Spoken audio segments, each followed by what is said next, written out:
Big boss ಮನೆ ರಾತ್ರೋರಾತ್ರಿ ರೀ ಓಪನ್. ಡಿಕೆಶಿ ಸೂಚನೆ ಬೆನ್ನಲ್ಲೇ ಬಿಗ್ ರಿಲೀಫ್. ಪರಿಸರ ರಕ್ಷಣೆ ಜೊತೆ ಮನರಂಜನೆ ಬೆಂಬಲಿಸಲು ಬದ್ಧ ಎಂದ ಡಿಸಿಎಂ.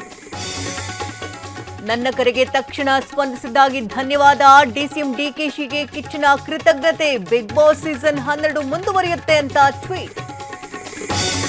ಮಧ್ಯರಾತ್ರಿ 2:42ಕ್ಕೆ ಜಾಲಿವುಡ್ ಸ್ಟುಡಿಯೋ ಓಪನ್. ನಸುಕಿನ 4 ಗಂಟೆಗೆ 17 ಸ್ಪರ್ಧಿಗಳು.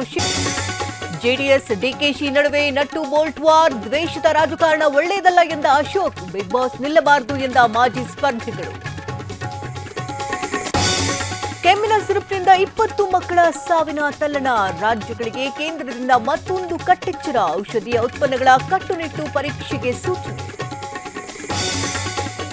ಅಂಬೇಡ್ಕರ್ ಕೊಳಕು ವ್ಯಕ್ತಿ ಬ್ರಿಟಿಷರ ಗುಲಾಮ. ವಿವಾದದ ಕಿಡಿ ಹೊತ್ತಿಸಿದ ಮಧ್ಯಪ್ರದೇಶದ ವಕೀಲ.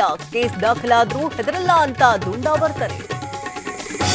ಸಿಎಂ ಅಭ್ಯರ್ಥಿಯಾಗಿ ತೇಜಸ್ವಿ ಯಾದವ್. 3 ಡಿಸಿಎಂ ಹುದ್ದೆ ದಾಳ ಉರುಳಿಸಿದ ಇಂಡಿಯಾ ಒಕ್ಕೂಟ. ಬಿಹಾರದಲ್ಲಿ ಎನ್ಡಿಎ ಮಣಿಸಲು ಮೆಗಾ ಪ್ಲಾನ್.